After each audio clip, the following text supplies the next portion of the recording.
I'm Lindsay. And I'm Leah. Welcome to This Week in Airsoft.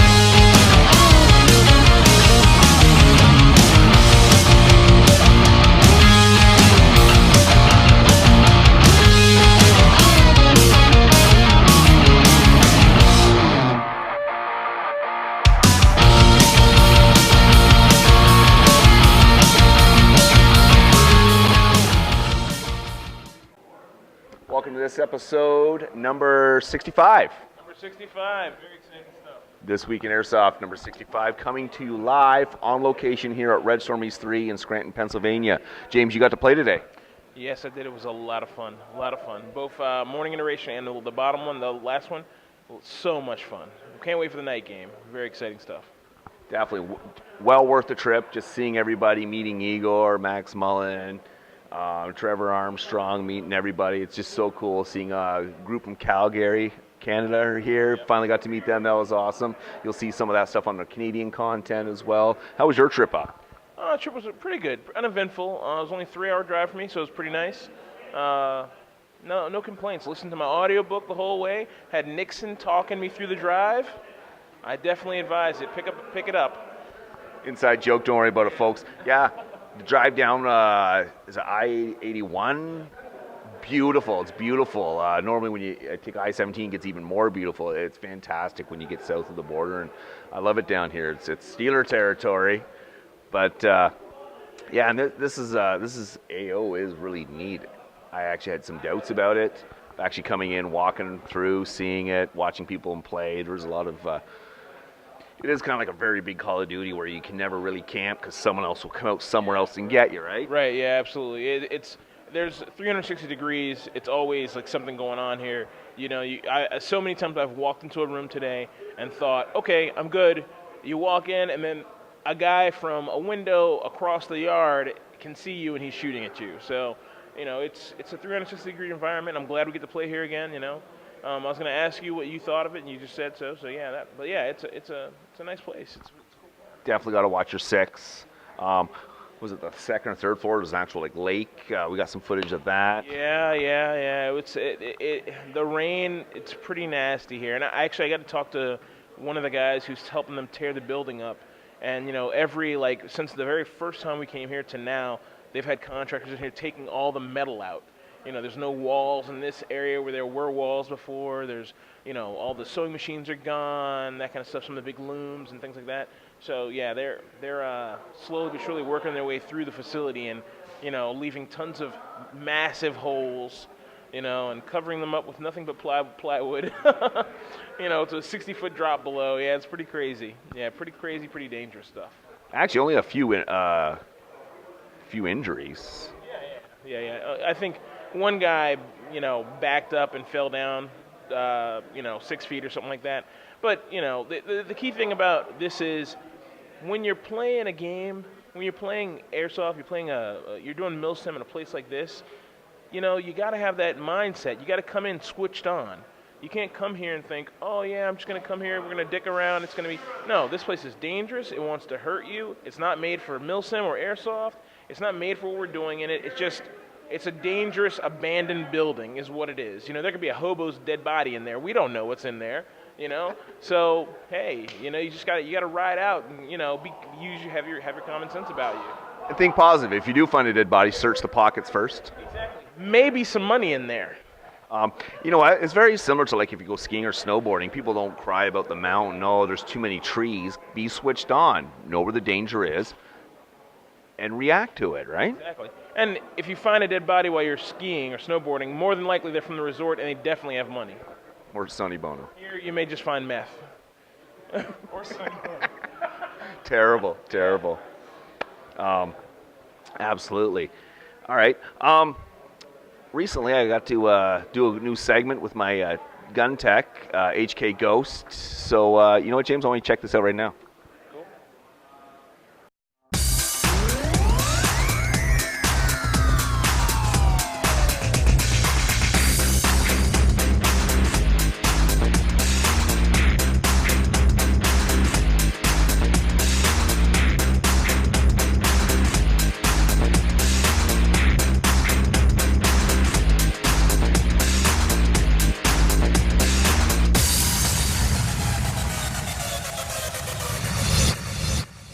introduce a new segment. It's going to be our tech tips every episode. I'd like to introduce you to Tom, better known as HK Ghost, my personal gun tech. How's it going, Tom?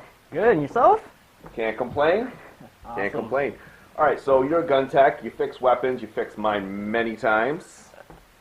How long have you actually been a gun tech? Well, I'm approaching 5 years now. 5 years. Almost 5 years. Wow. What got you into being a gun tech? Well, I couldn't find anybody to fix my guns, and I didn't know anybody very well. So I started tinkering, and next thing you know, I was able to disassemble, reassemble my guns.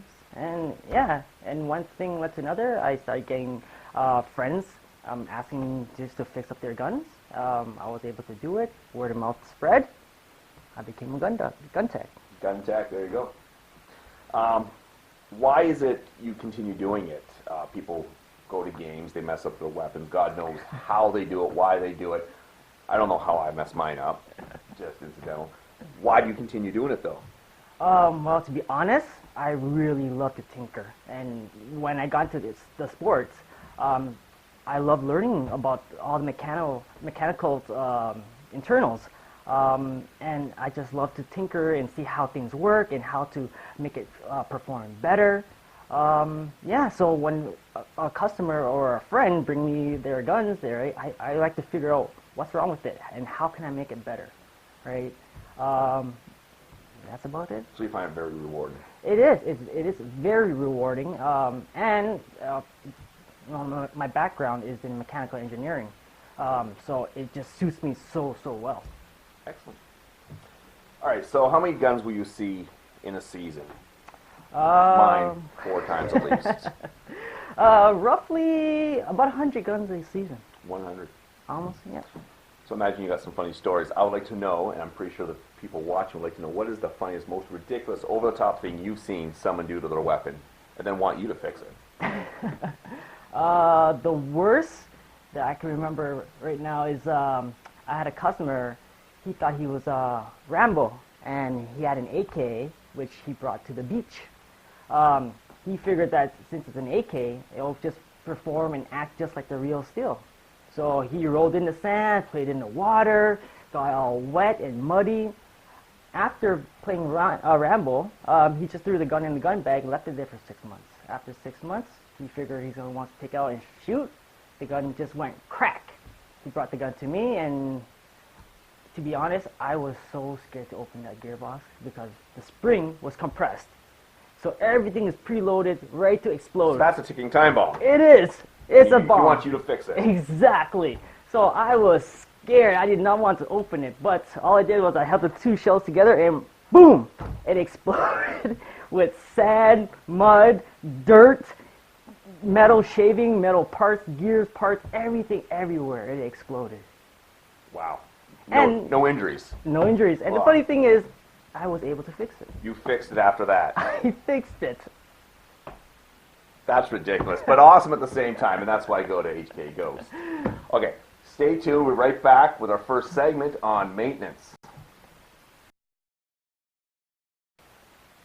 And now, This Week in Airsoft presents our very first tech tip with Tom, HK Ghost. Barrel maintenance, cleaning. It's not even a real weapon. It doesn't fire cordite or anything. Do we actually need to clean an airsoft barrel? Absolutely. We definitely always need to maintain our barrels. Not only do we keep FPS higher, but it's to keep it shooting straight. So we can actually hit what we're aiming at. Duh. Okay, now we got the barrel out here.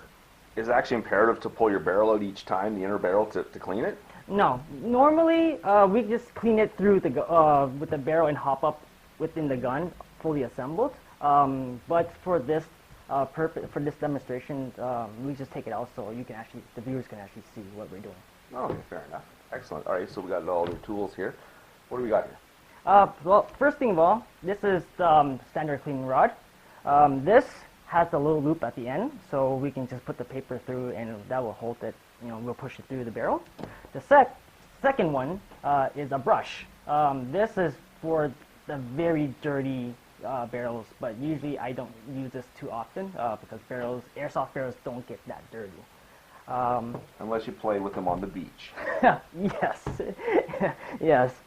And most important is some kind of lubrication. I recommend 100% silicone oil to maintain and clean your barrels. All right, well, let's get to it. All right. So first thing of all is that make sure there's no BBs or debris, inside the chamber. Look through the, if you can, just look through down the barrel and shine a flashlight, through the mag well. That way you can actually see if there's any BBs or anything. If there is, remove it with a unjamming rod. Second, most important thing that most people forget is turn off your hop up. Please, if you don't, you'll rip it, and yeah, you'll end up having to replace it. So please turn it off. And then once you got all that done, take your cleaning rod with the loop. Take a nice clean sheet of tissue paper if you have, but I use this is automotive hand towels. They're a little bit stronger and they remove more debris. So after you got that on, put a little bit of oil. I have it in a spray, so it makes it a little bit easier. Take your cleaning rod. Now, does it have to go through that end, or does it matter? I recommend you always go through the muzzle. Okay. All right, never go through the back because that's where your bucking is, and you be careful. Don't push your cleaning rod all the way through. Okay, so best thing to do is take your gun, find out your barrel length, and use your finger. You know where to stop. So that's my barrel length, and that's where I'll stop. So don't go any deeper than that. Take your barrel, put your general cleaning rod in. And as you go in, twist it. Twist, twist, twist, twist, twist, twist, all the way in there and stop. And back out, just straight back out. And you can see how, you can see how dirty that is. Yeah. Yeah, see? Definitely. So do that at least 3 or 4 times until you don't see any more residue, any black dirt or anything like that. And then for the final one, use a dry, no oil, no nothing, sheet of paper, put it in. I don't think we need to show all this. Same thing again, push it through so this will dry up any... Do it the exact same way, just to dry it. Yeah, just to dry it. And when would the toothbrush style come into play? Now, if you can be like Rambo and bring your gun to the beach, this is when you'll use the brush. So after you've had your fun in the beach, go, right? All you have to do is just take a little bit, dip this in water, push it through, right? And just to scrub it out. But if it gets that dirty, I highly recommend you remove your barrel completely if it gets that dirty, okay? Because you might have other issues if it's that dirty. But otherwise, that's it. And once you have it clean, dried, look through the barrel, okay? Use a flashlight, shine it up through the mag well, look down the muzzle, make sure there's no dirt, debris, no bits of tissue or anything like that. Once you're satisfied everything's nice and clean, then if you have your barrel taken out, reinstall, and that's it, you're done. Wow, that's easy. Yeah, it's very straightforward. There you go. From the man himself, this is Foxtrot 17, HK Ghost. Till next time.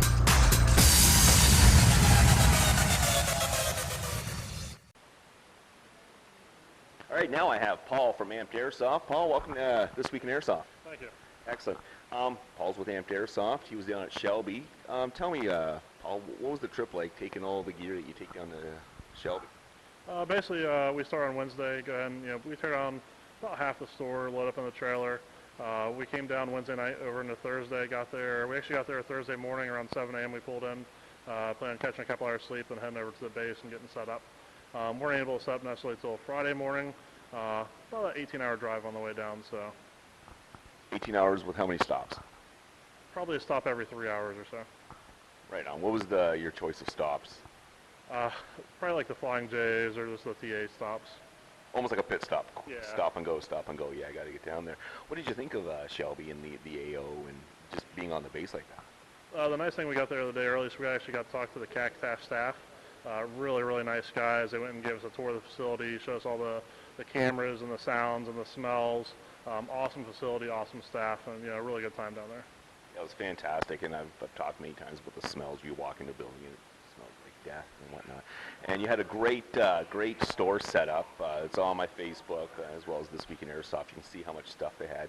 Hooked me up with a couple things, especially, this is my favorite, I've mentioned it a gazillion times. I'm going to mention it again because I got the man himself here. 2 a.m., my batteries on my flashlight died. I thought my night was over. I was like, that's it, this sucks. And someone goes, no, go talk to Paul over there at Amped Airsoft. He's selling stuff. I was like, what? That guy over there in the lawn chair? Like, yeah, absolutely. Go check him. He's also fixing gear. And it was cold. It was a good, fall day for us up north. And literally, you look like you're over there, shelling out candy at Halloween, hunkered down there. So it was awesome. How'd that go for you? It was actually really busy. We were filling air for the HPA guns, necessities, BBs, mags, speed loaders, and we had other things like that. And I started around noon, and I think I wrapped up around 3 in the morning, took a couple-hour nap, and got back up at 7, doing a lot of gun work for people as well. So. Wow, that's another side of Milsim we don't see. That's hardcore stuff. 1 hour nap, a quick nap. Yeah. Right back at it, doing his trade. That's awesome, and that's why I really like Amped Airsoft. They really support the players, and that's a testament to how much you support the players. So I thank you, and I'm pretty sure a lot of our audience thanks you. Yeah, it's just I don't know. Pretty much everybody works at Amp. We're all players, and we're there for the players, and that's kind of where we're coming from. So. Fantastic. Now I was just over here at your store and had a quick little peek here. Here, just hold this mic. I want to show this. This is really cool. Okay. So this is a new product by BB Warz, and it's almost like a Tetra Pak or like something you get for your lunch. This is fantastic. Yep. The buddy there was saying it's indestructible. He was saying he's running over it with his car, filled it up. But my favorite part is, the orange cap. You drop it anywhere, you're going to find your orange cap, unless you're in, I don't know, an orange field or something ridiculous, or pumpkin patch. But look at this spout. How many people spill more BBs because you can't fill it? Look at this thing. Oop, I dropped one. Big deal. There we go, full speed loader with one. That's phenomenal, right? So, and then he was saying, well, we got the Jules chart on the back, some stuff to look at, kind of like a cereal box, I guess, right? Yeah. But I'm going to drop this. This is funny. Now this is blue. That's a 0.25 gram BB. And now the other ones are going to be color coded, right? Correct. That's cool. I can't wait. We're just going to touch on this for today, but I can't wait to see more of this stuff coming. So that's awesome. So once again, I want to thank you very much for all your support with Amped Airsoft, and we'll see you soon in the future. Sounds good.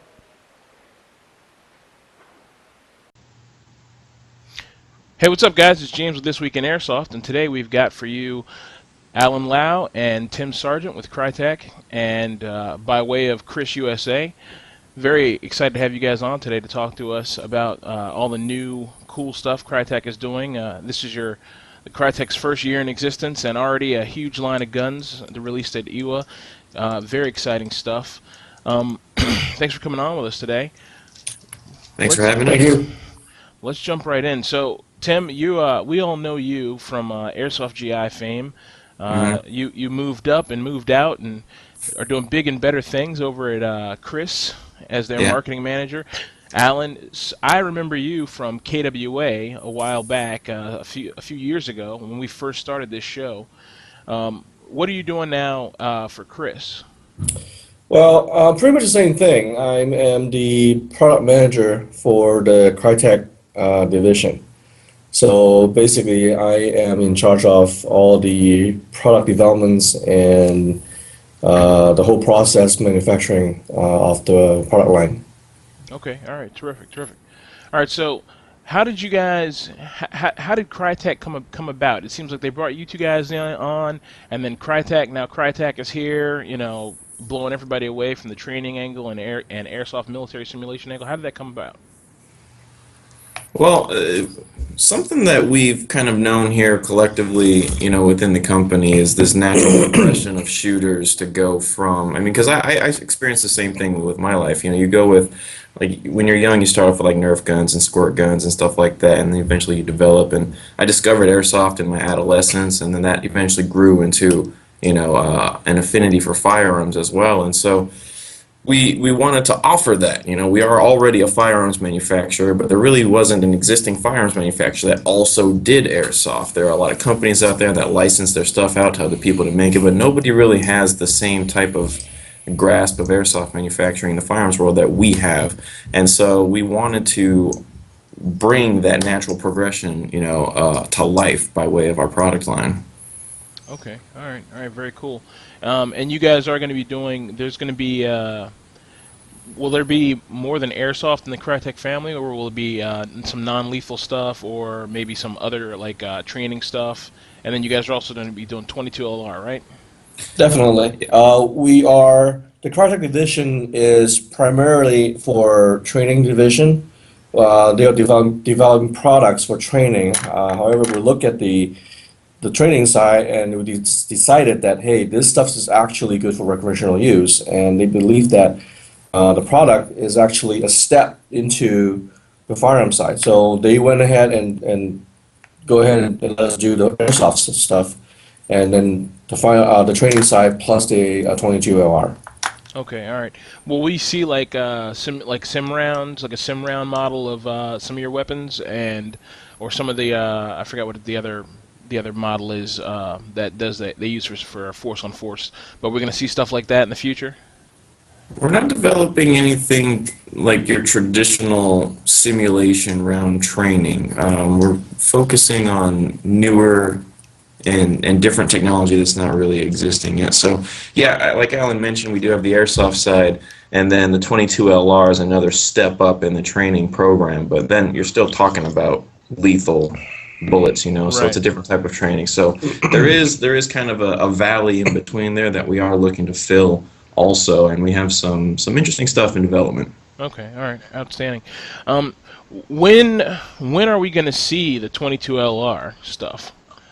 We're hoping by the end of this year. Okay, all right, terrific. Very soon. Across all platforms, as far as Not necessarily all the platforms that you saw at EWA. I mean, because the 22s are firearms, they're under more regulation. So, we'll do what we can depending on where you live. Okay, all right. Well, Yeah. we'll take what we can get. That's exciting, actually. The 22 the 22 LR is really exciting because I know a lot of guys who can't afford buying cases and cases of 5.56. So it seems like you guys fit right into that niche there. It's a great training platform. You want to take your AR out and get some shooting, but you don't want to spend $300 on rounds for a day of shooting. So that's definitely the values there. I'm going to get into the airsoft side of it, but just really quickly, there's some stuff I read online. You guys are going to be doing some licensed LRWC guns. Is there anything to that, or is that not true or not true? Yeah, I mean, in addition, we have a good relationship with the guys at LWRC, as well as with other companies in the firearms industry, and that's kind of the neat thing about Krytac, is that, we're making our own stuff too, but we can also bring to life, airsoft and training versions of already existing guns from manufacturers that are already popular, such as LWRC, and who else out there that needs or wants, an airsoft version of their gun that's made from a reputable firearms company, and that's going to be high quality. Okay, all right. So we can kind of expect to see you guys doing, because I think a lot of guys think, oh, Krytac is doing Krytac's thing. They're part of Chris, and that's what they're doing. So guys can expect to see you Krytac standing up in its own as a airsoft manufacturer in its own right. Correct. Yeah. Okay. All right. Very exciting. All right. So let's talk airsoft real quick. You guys have got about 8 guns. You guys are going to come out. Well, not 8, not fully 8. I guess there's a couple things that aren't going to be in the U.S. That are on a EWA video that I'll post in this video for you guys to see. But you guys have got a little something for everybody. Some heavy machine guns, some short barrels, and you're working way up. Yeah. What's the will we see? I know you guys have your AK kind of AKM AR sort of platform. The SR-47? Yeah, the SR-47. Yeah. Will we see a traditional AK with a Krytac spin on it? That's definitely something we've talked about. Yeah, we mentioned it before. We do have design, a basic design for the AK. How we're going to present it, it's haven't determined yet. Right. However, well, we did promise that we are bringing our AKs. That's all I can tell you. Right. Yeah. Well, no, the AK platforms beat the death, so I know if you guys do it, it's going to be a Krytac thing. It's going to be something special, which is Yeah. nice. Right. It was Yeah. very cool. Okay, so let's talk quickly. What are you guys' favorite guns in the lineup? You want to go first? Well, I guess I'll take the SPR. I like the 16-inch profile. That's always been my favorite. I've always been more of a CQB player, and even though I've never actually had a gun this small, my favorite of the one that we're coming out with is the PDW, because I really like what we did with the stock design, how the buffer tube is larger, it's more user-friendly because you can fit a larger battery, but just the way that that stock, is put together is really neat, and so that's my favorite of the bunch. Okay, yeah, I'm with you, Alan. SPR, that's my favorite. I love that long gun, man. I told Tim when we talked before, I was like, I'm waiting for that one to come out. You can take my credit card information right now. All right, so as far as when these guys are coming out, you were saying May, right? Second quarter. Okay. Will we see them? Will you be able to buy them like direct from Krytac, or you'll be like kind of sending them out to various stores just like everyone else? We have our dealer network is growing. It's currently set up. We had a lot of dealers that inquired about becoming potential dealers from our website, and so we'll be going through that process really soon. So you will see it in retail stores later on this year, and something that we're working on pretty heavily is our e-commerce store. So we are going to offer the option to buy products directly from us, mostly replacement or upgrade parts, but. Yeah, we've got some neat stuff in the works for the website to allow the customers to buy from us directly. But the most readily available option, starting in May, will be through distribution through our retailers. Okay, all right, terrific. Now, Alan, let's talk quickly about when we were at Machine Gun Vegas. You were kind of, I walked in in the middle of you kind of breaking it down to Jet about what makes Krytac special as a brand as far as the technology behind it and some of the extra special touches and details you've put in to these guns. Just a few things right off the top of your head. What stands out about some of the mechanical engineering behind these guns that makes them different, gives them a little extra zest than what we're seeing now? Well, like I've said before, that a lot of these features that we added into the Trident series, we've seen it before on a different brand. However, we have not seen it all packed together in a nicely packaged. So we're adding features that people have wanted it, however, not all together, and we'll put it together and refine it a little bit better. Then we put it together in a reliable package that's compatible and is reliable. Okay, all right, terrific. All right, so is there anything, how can I say, you guys have said before in a bunch of different interviews, you guys have been asked, I know I asked you at Machine Gun Vegas, Alan, we talked about Sphinx, and that, things could happen, but that's not right now on the table. If guys don't know, Sphinx is Chris's handgun. Am I correct in saying that? Yes. Yeah. Okay. So, just for guys who are wondering, will we see that, or is it a future kind of way off possibility? It's definitely a possibility, but not at the moment. Okay. Right now, we're concentrating on launching Krytac, the initial AEG lines. The next project, which is hot on my list, is a 22. So we have to get those out. Then we'll work on the other stuff. Okay. All right. Terrific. A sniper rifle. That falls in the other stuff category. Mm-hmm. Okay. Okay. Yes. All right. Outstanding. To Alan, I know you used to get out to ops. I know you're buried right now. Will we see you guys with running Krytac guns at any future ops this year? Yeah, that's definitely on our definitely. to-do list. We definitely want to get out there and just be with the community and not just be an outside satellite type of company. And so we're really trying to get down to our roots. And we may not make it to very many games this year because this is the actual launch of the product, and we've got a long laundry list of stuff to do. But to be immersed in the community and to get out there and play games is definitely one of our priorities. Yeah, it's important to us because this is how we build airsoft community. I mean, we believe in grassroots efforts that we actually trying to play with the players, understand what they want and how they wanted it, and see if we can implement it into our products.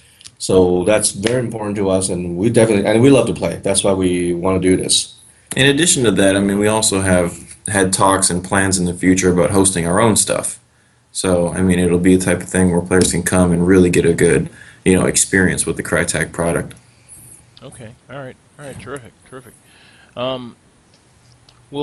Can we, and this is a little off topic, and you guys can answer this or not. It may not have a lot to do with Krytac.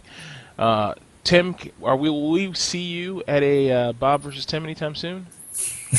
I don't know. I mean, I'm certainly open to the idea of playing, and I've talked with Daniel and Bob and Walter at GI about possibility of doing it. Nothing is set in concrete right now, but we'll see how things go in the future. Okay, all right. I'm not opposed to it. I'd want to do it at a unique, fun venue, and maybe in an area that we haven't done one before, because I know we went to the East Coast, went to the West Coast. A lot of players in the Midwest have been asking for a game. So, if there's a good venue and the date and the time works out, and, if the stars align, we can see something happening. Okay, all right. The Timpire is thirsty, man.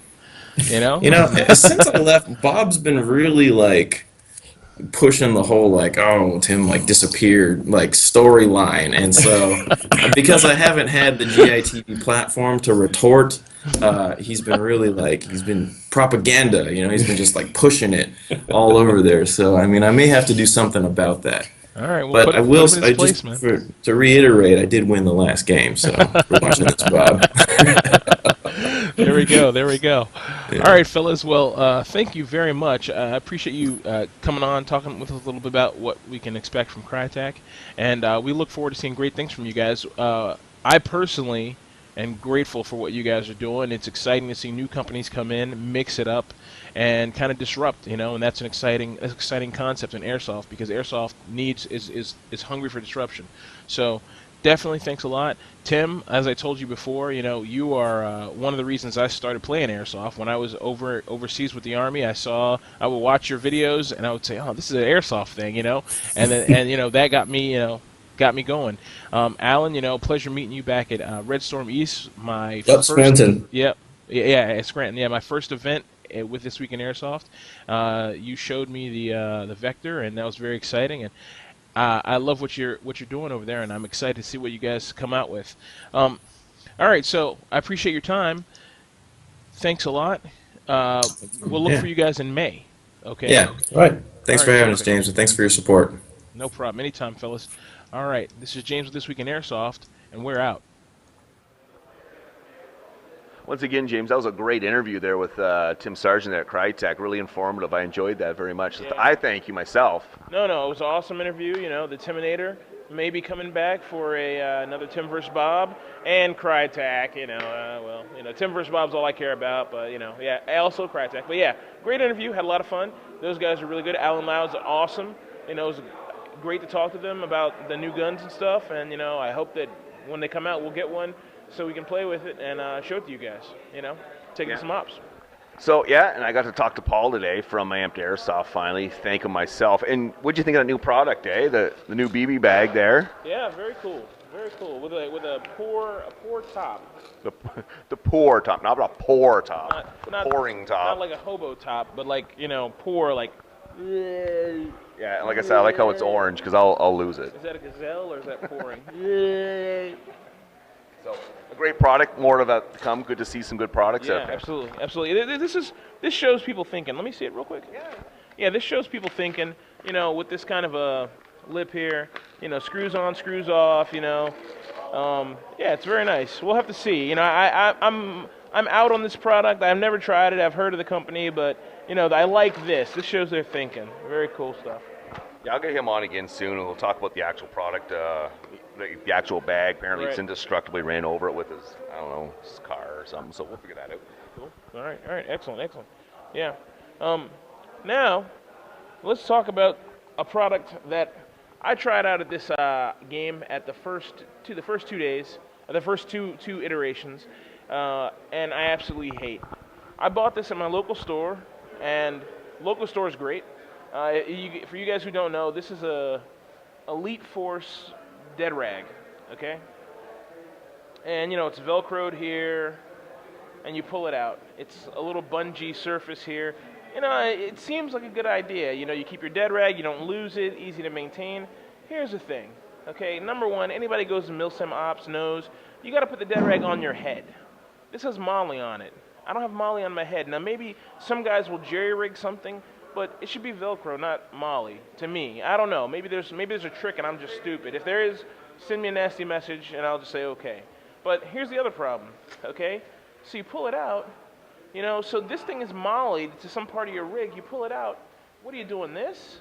Anybody who plays Milsim Airsoft knows this is not going to work.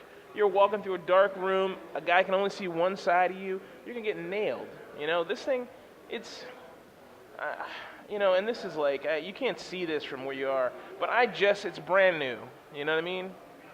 It's brand new. You can see it's already falling apart. It's just a shabby product.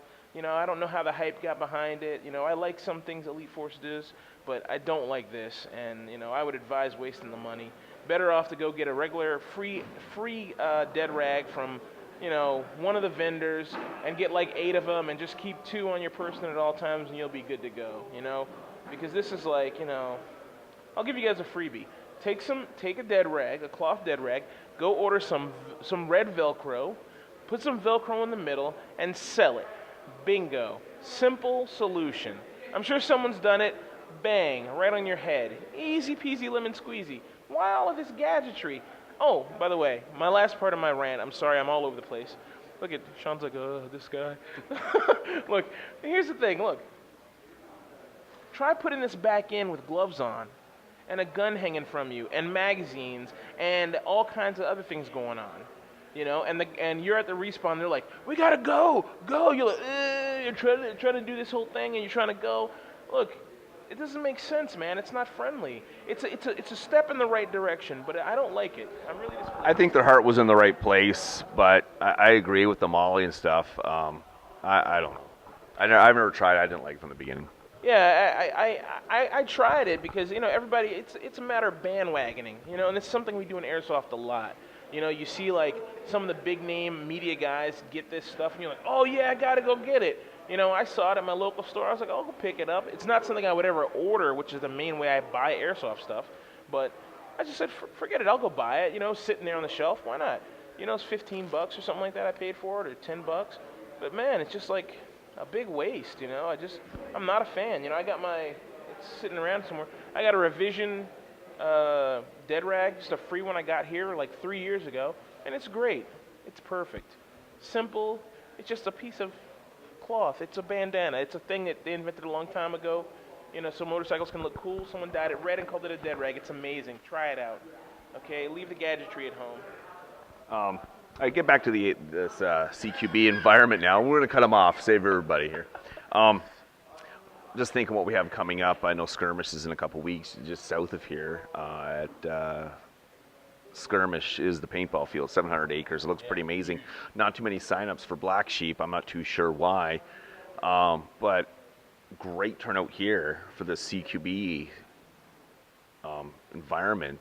What do you think of that? I think the lure is the whole 1 million square foot environment. Also, you got to remember, guys came here, guys who are here had signed up for a mixed CQB woods experience. That's right. In the Poconos, okay? And then they switched it to here at the last minute. I thought the turnout would have fallen off. It didn't. I guess a lot of guys hadn't been here, and they said, oh, we'll try it out, whatever. Actually, John was telling me he said about 104 guys dropped out after the change, but another 104 guys who had never been to a Lion Claws kind of jumped on, so it evened out.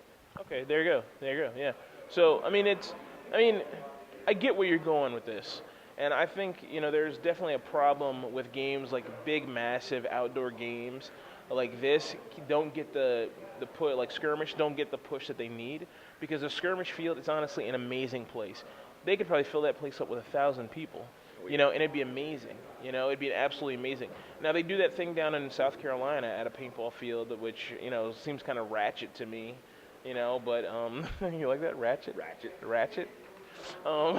It's kind of a, you know, ratchet field, but a lot of guys swear by this game. I've never been. I shouldn't talk bad about it. I can't think of what it's called. Full to Gap, you know, and that's like, they get like several thousand people, I think, like at least 2,000 people playing out there, something like that, or 900 or something like that. You know, they can. Yeah, with skirmish though, I like it because like even though it's a paintball field, they're gonna have all their little scenarios that a paintballer would use. But as mill simmers, we would move in, sweep through, take the objective, and then what next? Let's move on. So it'll be kind of like a patrol. You keep moving, taking objectives and pushing through. Yeah. And they've got an airfield, right? They have an airfield. There's a middle, like a strip down the middle where it's actually power lines. So there's a strip down the middle. They've got a mock-up of an airfield. I've only seen images. I haven't been there yet. I'm excited. I just need more people to come out. Right. Yeah. Yeah. No, that seems like a good field, guys. I mean, it's definitely a good field. 700 acres, you can't beat that. You won't have that experience anywhere else. And let's be honest, the Major puts on a good game. You know, he does a lot of things.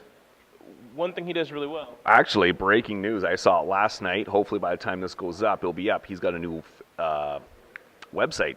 Oh, he does? He does. A new logo and everything. I may have seen it already. Okay. May or may not have, but it's a step in the right direction because the way he has right now, it's to be desired, to say it nicely. But he's got a new website coming up, so hopefully that'll inspire some people to get out and want to shoot some BBs at each other. Yeah, absolutely.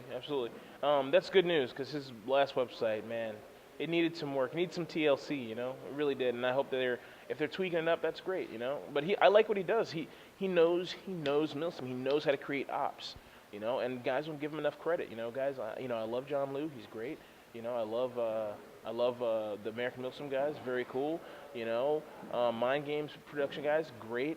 But man, the Major, he's been putting on great ops for years, man. I mean, drawing freaking Canadians down to go to what's that op? Pine Plains. You know, back when they were doing Pine Plains. So he puts on a good op. This is going to be a good one. If you're missing it, go sign up, man. It's going to be a good one. And it's right in PA. If you're on the East Coast, why the hell not, you know? Nice and central for everybody. Like, you're down in Maryland, so was it going to knock maybe 45 minutes off your drive? Yeah. So, exactly, it's nothing. Add 45 minutes to my drive. I'm willing to do it. Yeah. We'll see. So I think he's got like five squads on Alpha and 8 on Bravo. Yeah, right. And that's if the full 11-man squads, that's 55 versus 88. Yeah. 700 acres, anyway. Can't beat it. So that's all I have for this week in Airsoft. Me too, man. I'm good. Well, there's going to be more.